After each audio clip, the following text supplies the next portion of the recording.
I wanted to read this little bit of snippet. This is from Frank Saravelli. There are rumblings of this being Mark Scheifele's last season in Winnipeg. I think it's probably premature, but not guaranteed he's a deadline conversation. Since the situation is coming to a head, what that means, I don't know, even though I think he kind of explained it. Here's the thing with Mark Scheifele.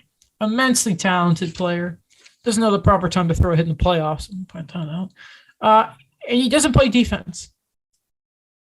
You can tell I'm a little bitter still about the Evans hit. What? Never going to get over. No, Really? No, it's just dumb. But is this the end of the Mark Scheifele era?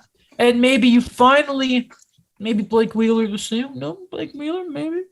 No, of course. It's just, is it time for the Jets to hang the keys to the Ehlers, the Connors, the Dubois? The Perfettis. The Perfettis, make it their team. They should have done that 2 years ago. That this should have been not. So I'm not suggesting you trade Mark Scheifele and Blake Wheeler, but what I'm suggesting is this handing over of the keys, like you're suggesting, should have been done 2 years ago when you shouldn't have traded Patrick Laine. Like, I'm still on that camp. I'm always going to be on the you shouldn't have traded an extremely good goal scorer. I agree with you there. And especially when he looks so good right now in Columbus. I can't believe Mark Scheifele is going to be traded before Blake Wheeler, by the way. I did not see this one. No. Pierre-Luc Dubois is going to get traded before Blake Wheeler. Yeah, honestly. Connor Hellebuck's going to be traded before Blake Wheeler. Oh. Like, why? Okay, why do you guys think they would trade Mark Scheifele? Maybe it is a change of philosophy, a change of real leadership. He's had an up and down season this year. Didn't start off well, and he got a lot of flack. And again, he let them down in the playoffs. He let them down. Is it the Kadri effect? Right here, what we're seeing right now. Kadri's good defensively. Kadri also got suspended multiple times in multiple years in the playoffs. And the difference is it's on a different level for that one incident because at least Kadri was behind Tavares and Matthews even before that, he was still behind Matthews. Scheifele is for all purposes, especially last year when Dubois wasn't quite, he had that really rough season and, getting traded and the border things kind of messed him up and you never really got that camp under him. Scheifele was the guy and he let his team down. I think big in the NHL. This would be like a jolt in their system because with Paul Maurice gone and more or less like this forward core just keep on just adding to it, but being more so the same.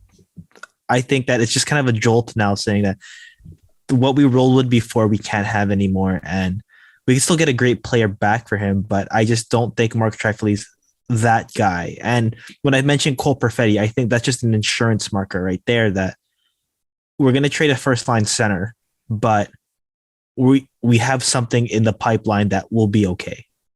Can you win? The advanced stats community are going to love this. Can you win as Mark Scheifele as your number one center? No. Exactly. Okay, but but that's like there's how many? Okay. I know. Well, you just get a center that actually plays both ends of the ice. Just that simple. Matthews, great defensively both ways. Okay, but that's different than what the question you're asking is. I'm not moving off this topic. I have no respect for Mark Scheifele. But that's not none at all. He's just not good. That's enough. not okay. But that's not what you're suggesting. What you're questioning, and then what you're suggesting are two different things. Yeah, there's plenty of centers who play both ways of the ice, but there's also I think it's a much smaller number of centers who you can win with your as a number one center than we expect. You know what he's like? He's almost like Sean Monahan from a couple of years ago. Question his two-way game. Yeah, he's got skill, but just how much skill? What's his exact thing of driving play, I wonder? It's just been the Jets lost their swagger when they lost Laine in Buffalo. And I just don't think Scheifele brings that to the table. And I think that's a big problem there is they just don't have that. There's nothing here's the thing. There is nothing special about the Winnipeg Jets anymore. And you blame that on your top guys, and it starts with Scheifele. Him and Wheeler. At least Wheeler has an edge to him where, like, he can go rage mode. When Mark Scheifele goes into rage mode, he gets a guy off the ice and then costs the team in the playoffs. And everyone's saying, McDavid's two-way game. Yeah, shut up. McDavid's like how do I compare this? He's the chosen one. He's Anakin Skywalker, minus the younglings. But don't talk about that. I don't think Line was the change. I don't think Line, when he got traded, was the change that changed things for the Jets. I think it's when they, like you said, Bufflin was part of it, but they lost half their decor that summer. They lost Myers, they lost Trouba, and they lost Bufflin, and they didn't replace them.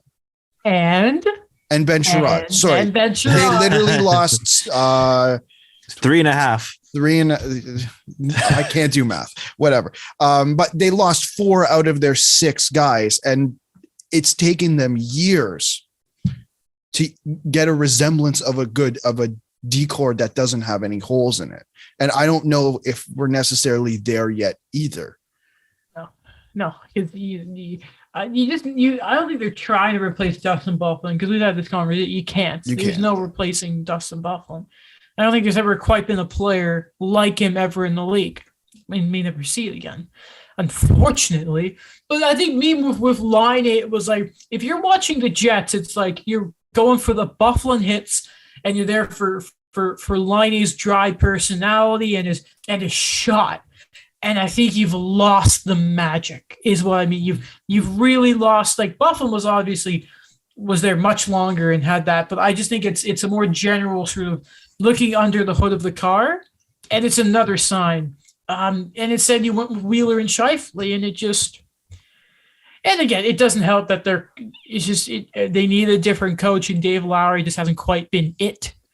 There's a lot of conversation around the Jets, and I'm fascinated to see what direction they go in on the deadline. Like, Andrew Coppy, I think, is going to be gone.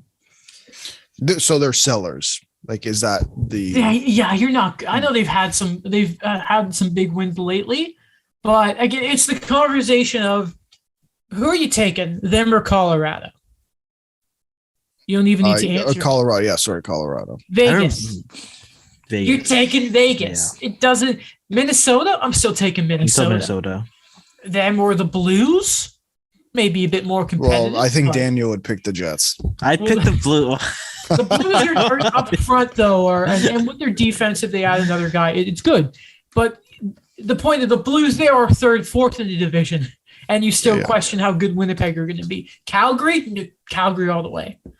Edmonton and Vancouver are a little different, but you're not going to play them because the wild card, how that's going to shape up. But the Jets got to realize they're not good enough. So they should stop. If they're smart, they're going to stop. Which is unfortunate because they started off very well this season. So we all thought they were the best. They were back. We were just trying to figure out what the hell happened. Mm-hmm. Like, it's not. I don't think it was just Paul Maurice left, and then they still kind of did okay, and then all of a sudden, just what the hell happened? It's unfortunate.